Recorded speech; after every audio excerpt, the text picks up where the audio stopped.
Hi, this is Brian, and today I'm going to talk to you a little about a topic that is on my mind. And I decided to make a research about some information related to this to talk to you about this.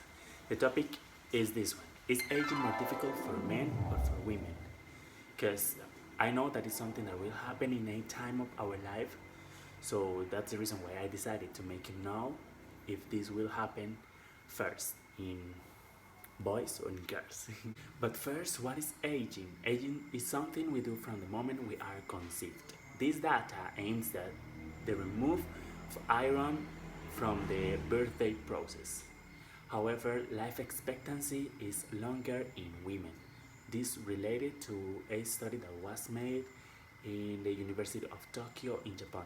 This study indicates that the immune system of women deteriorates more slowly. But in another hand, from the University of Uppsala in Sweden, points that the damage and loss on the Y chromosome exclusive to men is to blame.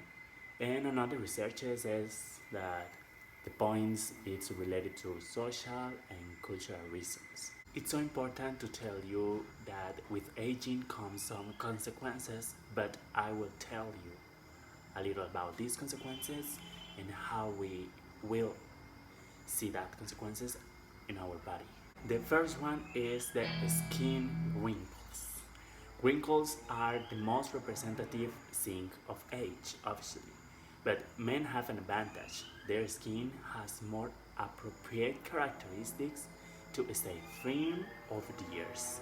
According to a study published in the Journal of Dermatological Science, says that men's skin is up to 20% thicker, making it more resistant to effects of time and also to the Sackler School of Medicine in Tel Aviv in Israel. Men's skin is also more oily, which means that it's a fewer wrinkles, but once they appear they will be marked and deep. The second one is the features of the face change. Our face reflects the signs of age more prominently than any other part of the body. Loss of muscle, tone, and the fact that the skin loses thickness make our face less firm and more flaccid. That's the reason why the continuous exposure to the sun over the years facilitates the appearance of dark spots in the face, but this is especially on females because they have a thinner skin. But it's so important also that in both sexes, the gums tend to retract over the years, and if we add the loss of teeth, mouths, of lips, this one is a plus for the wrinkle appearance of the skin. The third aspect is the bones lose mass. All of us lose bones mass over time, but this decrease is increased in women by the decrease in the estrogens after the menopause. For example, the risk of developing rheumatoid arthritis throughout life is 3.6% for women and 1.7% for men. This one is according to a research from the University of Oxford in United Kingdom. The fourth aspect is the cardiovascular problems arise. For example, the Spanish Heart Foundation recalls that some factors such as smoking, hypertension, obesity, diabetes, and sedentary lifestyle are more present in men. So, which influences that is they who are affected by a greater percentage of these problems.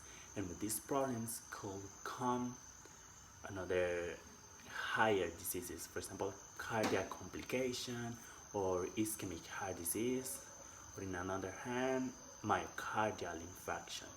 The fifth aspect is that the hair turns gray, and how this happens because over time the amount of melanin in the hair is reduced, and due to more silver hair begins to appear. But the gray hair affects men and women equally, but although they appears in them about 5 years earlier, generally in the age of 30. And the last aspect is the brain deteriorates. The male brain age deteriorates faster than the female, and this is according to a work that was made from the University of Szeged in Hungary. This is due to a higher incidence in men of certain neurodegenerative diseases such as Parkinson, in which men almost double the female cases. So here we can see how the deterioration of the male brain is higher than the female. So as we can see, we are not totally able to decide if aging is more difficult for men or women. It depends on the cases or the consequences, or even from the actions or changes that we can see in our body. It's so important to tell you that all the bodies or the organisms are different, so it depends of your health, your lifestyle, and all the cares that you take from yourself. So that was my presentation. I hope you enjoy it as well as I do it, and that's it, I think. Bye.